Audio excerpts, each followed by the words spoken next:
I didn't scream. I didn't threaten anyone. There's a moment in every bad job where you realize something important. If you stop protecting the system starts collapsing on its own.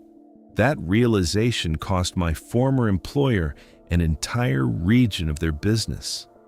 But it started with something very simple, and I didn't post a single word online. What I did was pack their entire photography studio into a storage unit, mail the combination to my boss, and walk away. That was 12 years ago. The company is gone now. The manager who ignored everything collapsing inside his own operation was eventually pushed out. And the man who made every week of my job a waking nightmare lost every store he ever worked with. Everything fell apart. Slowly. Quietly. And the strange part is, I never actually attacked them. I just stopped protecting them.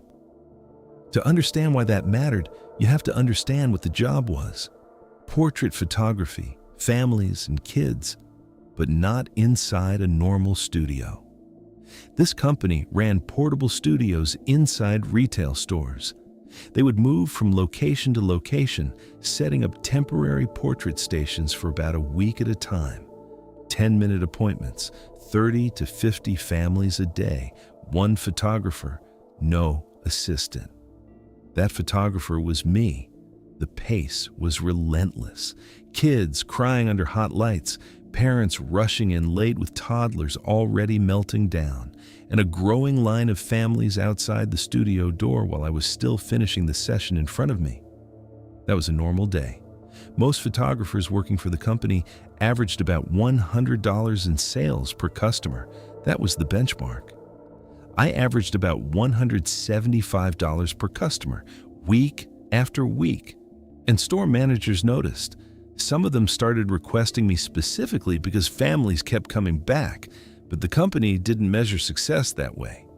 My boss, I'll call him boss, only cared about one number: how many bodies passed in front of the camera each day.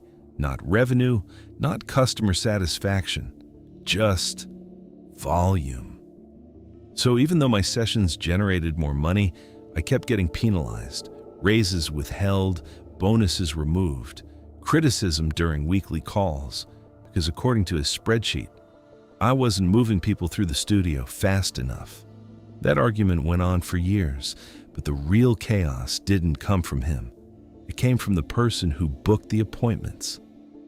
Before every shoot week, a pre-seller arrived at the store 2 or 3 weeks early. Their job was simple: set up a small table near the entrance and book portrait appointments with customers. Collect an $8 sitting fee. Schedule families into the available time slots. When the photographer arrived, the schedule should have been clean and manageable. That's how it worked when competent people handled it. Unfortunately, we had someone else. I called him the jerk. The jerk had a very simple sales strategy. Promise anything necessary to close the booking. Pets in the studio, large extended families, multiple outfit changes, services that didn't exist. None of it was real. But by the time I walked through the door, those promises had already been made to real people who had rearranged their schedules and driven to the store expecting exactly what they had been told. He also ignored the schedule completely. Appointments before the studio opened, appointments after the store closed. Sometimes he triple booked the same time slot. And when those ran out, he started selling something he called open appointments, telling people they could simply show up whenever they wanted. There is no whenever in a portrait studio. There is a line, and that line gets longer and angrier with every passing minute. But the worst part involved the sitting fee, $8. If the customer showed up without paying it, the photographer had to collect it. And if the photographer didn't, it came out of their paycheck, not the pre-sellers, mine. I spent entire weeks apologizing to strangers for promises I had never made, absorbing anger that belonged to someone who wasn't even in the building. trying to salvage sessions that were already broken before they began. After several assignments behind the jerk schedules, I finally called boss. I kept it simple. If I was ever assigned to a location where the jerk handled the bookings again, I would quit immediately. Boss promised it wouldn't happen. He said the jerk wouldn't be involved in my next assignment. I believed him. Until the morning I arrived at the next store. The booking sheet was taped to the studio door, and at the top of the page was the jerk's name. I didn't unpack a single piece of equipment. I called boss immediately. I told him this would be my final week. I would finish every scheduled session because the customers weren't responsible for the mess. But when the last appointment ended, I was done. No negotiation, no notice period, just finished. What followed were the worst 3 days I've ever worked. 295 portrait sessions. 3 days. One photographer. Families lined up outside the store before the doors opened. By closing time every night, store managers had to walk through the waiting area telling people the building was shutting down, and those people were furious because they had appointments that had never actually existed. One woman took her shoe off and threw it at me. Someone spit on my lunch during a 10-minute break. By the second day, the store's security guard pulled a chair into the studio and stayed nearby almost the entire time, not because management asked him to, because the crowd was getting unpredictable. I finished all 295 sessions, every single one. When the last family walked out of the studio that final evening, I packed the equipment, every light, every stand, every camera, and that's when the real story began. When the last family walked out of the studio that night, the store felt strangely quiet. Nearly 300 sessions in 3 days. The lights were still warm. My hands hurt from holding the camera. My voice was raw from talking nonstop. All around me sat the company's equipment: light stands, backdrops, camera cases, an entire portable studio worth around $12,000. Normally, someone from the company would pick everything up, but no one showed up. So I called boss.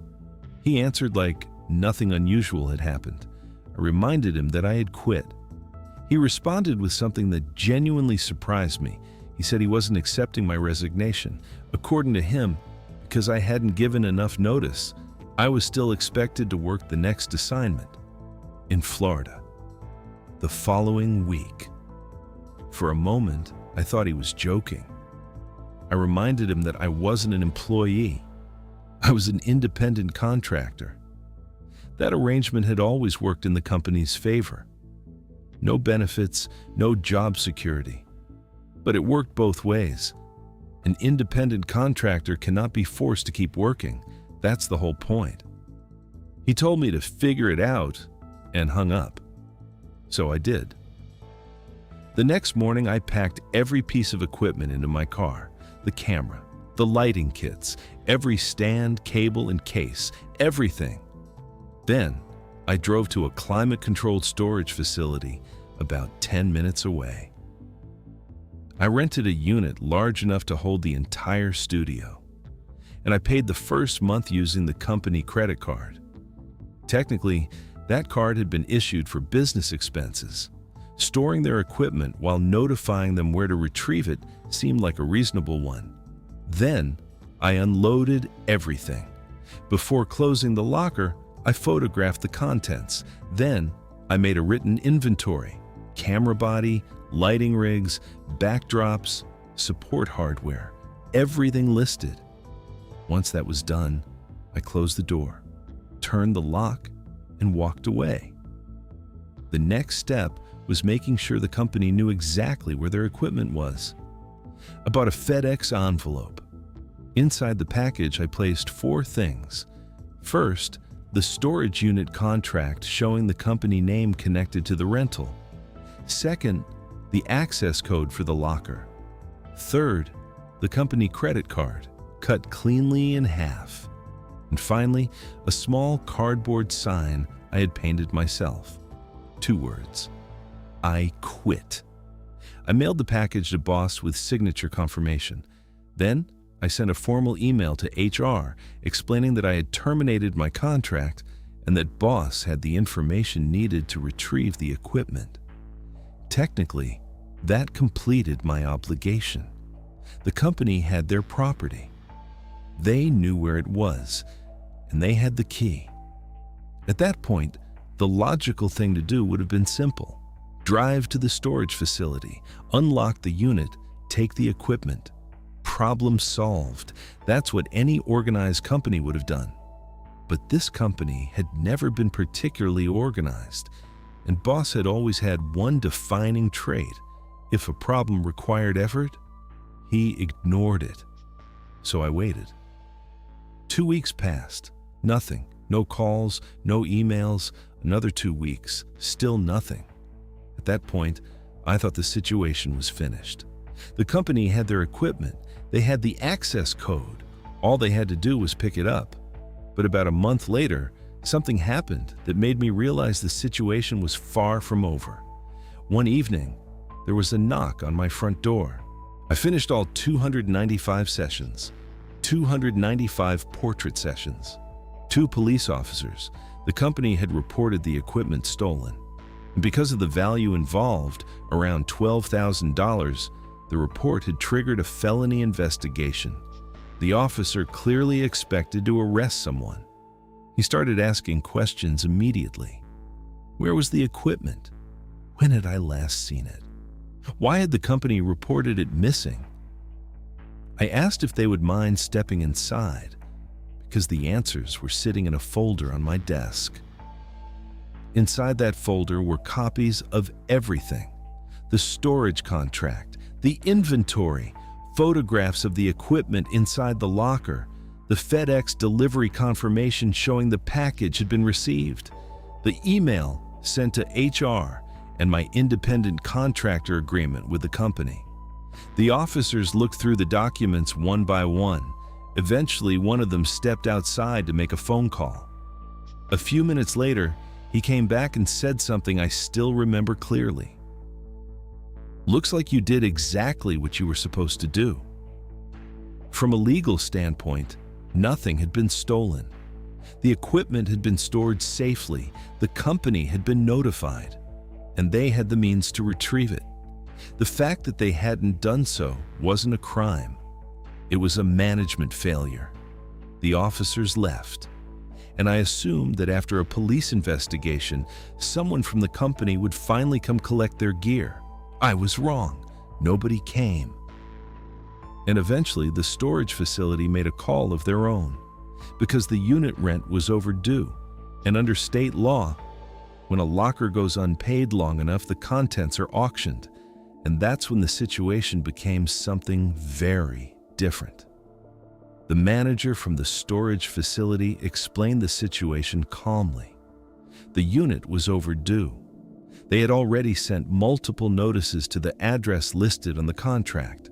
No response. Under state law, the next step was simple. They would cut the lock, inventory the contents, and auction everything to recover the unpaid rent. Before that happened, I made one last attempt. I called boss, voicemail. I sent an email marked urgent. Nothing. That part didn't surprise me. Avoiding problems had always been his management style. So the process continued. The facility scheduled the auction, and that's when I discovered a small complication. In that state, the person who originally rented the storage unit cannot bid at the auction. It's meant to prevent fraud, which meant I couldn't buy the equipment myself. But there was nothing preventing someone else from doing it. So I asked a neighbor if he would attend the auction for me. He agreed. When the day arrived, the storage facility opened the unit for bidders. At retail, the equipment inside had originally been worth around $12,000. When the locker door rolled open, the contents weren't neatly displayed. Most of the equipment was inside closed cases and storage boxes, tripod bags, sealed camera cases, lighting kits packed in foam containers. From the doorway, the locker looked half empty.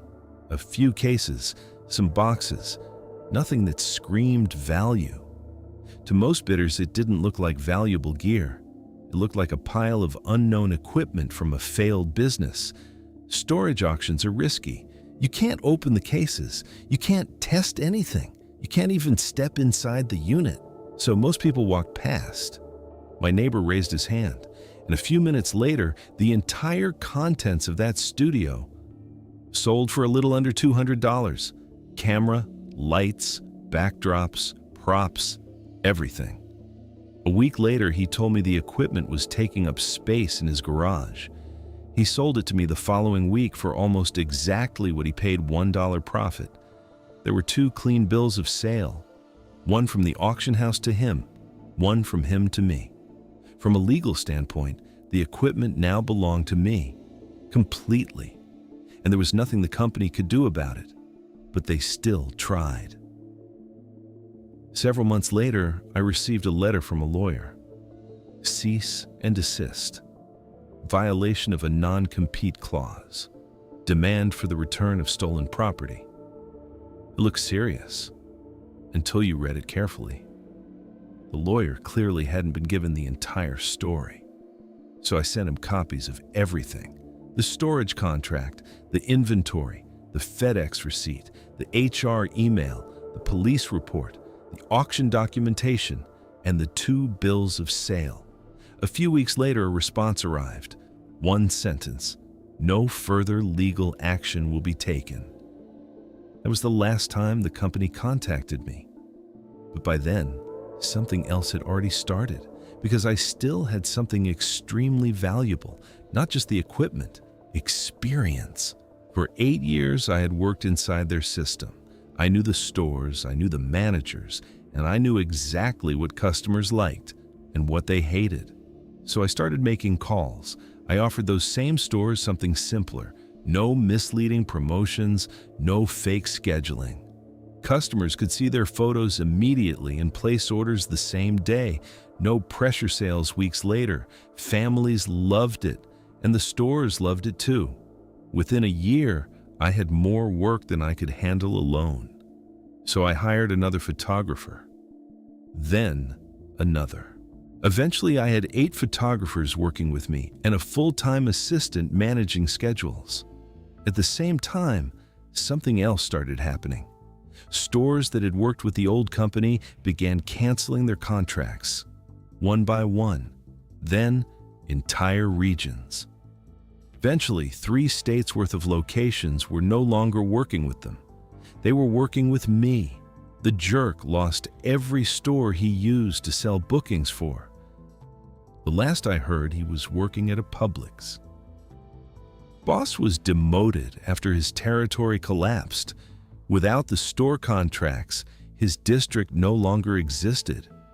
A few years later, he left the company entirely, and eventually the company itself shut down. The photography industry changed quickly after that. Smartphone cameras improved. Digital editing became easier. By 2016, the company I used to work for closed for good. My own business lasted a little longer. I eventually closed it in 2017 when the market shifted again. But I closed it on my terms, not theirs. These days, I still do photography occasionally. Senior portraits, restaurant menus, small projects here and there. And the funny thing is, the job is much calmer now. Food doesn't throw shoes at you. But every once in a while, I still think about that storage locker. Because technically, I never sabotaged the company. I didn't steal anything. I didn't attack them. All I did was return their equipment, carefully documented, stored safely, with the access code mailed directly to the person responsible for retrieving it. And then I waited. Everything that happened after that came from decisions they made themselves, ignoring problems, avoiding responsibility, assuming nothing would ever come back to them. I never sabotaged the company. I never stole anything. I simply stopped fixing their problems for them, and eventually the entire system collapsed. So here's the real question. Was that revenge, or was it simply the moment someone stopped protecting a broken system and let it collapse on its own?